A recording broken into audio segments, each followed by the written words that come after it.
Hello everyone, this is Mistress Nightmare here, and we're going to read a Laughing Jack love story called Poison. Ruby was a quiet girl. She was never noticed as much as she didn't speak unless spoken to. After seeing a familiar figure in her life has been changed forever. With all the obstacles in the way, will she able to stay with Laughing Jack, her true love? Ruby's point of view. I was walking towards my house from school in the rain. My sweater was soaking wet. My wet black hair was set to the side of my face, which of my wet hair was dripping from it into my gray eyes.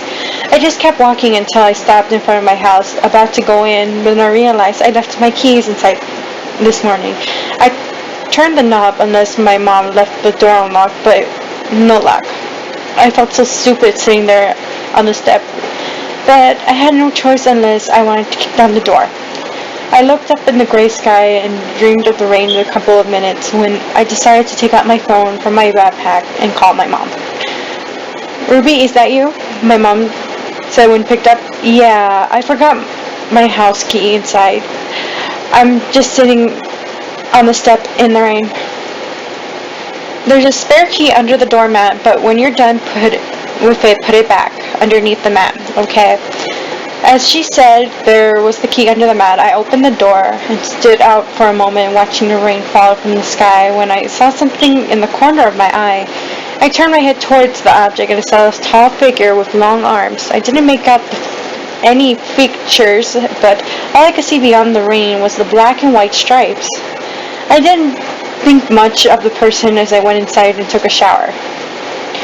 When I finished with my shower, I got dressed and went downstairs. As I opened the fridge, I get some food when I saw a note. "I'll be out tonight, so don't wait up for me, Mom." Great, she's going to get drunk. Like she always, every single day she goes out. Since her and my dad got divorced like 2 years ago, that's all she's been ever doing, is working and going out to get drunk, coming home wasted. I crumbled the note and threw it away and made myself a sandwich and sat down on the couch and turned on the TV. No signal, of course. The rain was pouring like really loud thunder. I finished my sandwich and went upstairs to my room.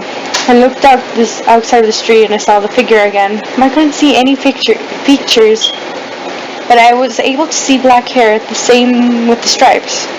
I stared at the moment, and then when I think of the figure saw that I was staring at him because he turned around and back to the woods area around my house, I kept looking to see if I will be able to see him, but no sign of him. Nothing. My anorexia started to kick in. I ran downstairs to get my prescription pills. I swallowed my pills and stayed there for a couple of minutes of breathing. Finally, went back upstairs and looked out the window again. Still nothing. It was almost like he just disappeared or something, or transported. I wanted to let it pass, but it was if he was looking straight at me and laughed before he left. Laughing Jack's point of view. When Ruby was like 6 years old, I wanted to haunt her in her dreams and then kill her later, but she was such a calm girl. She didn't cause I didn't get that cause most kids outrage loud at her age, but with her, she was just different.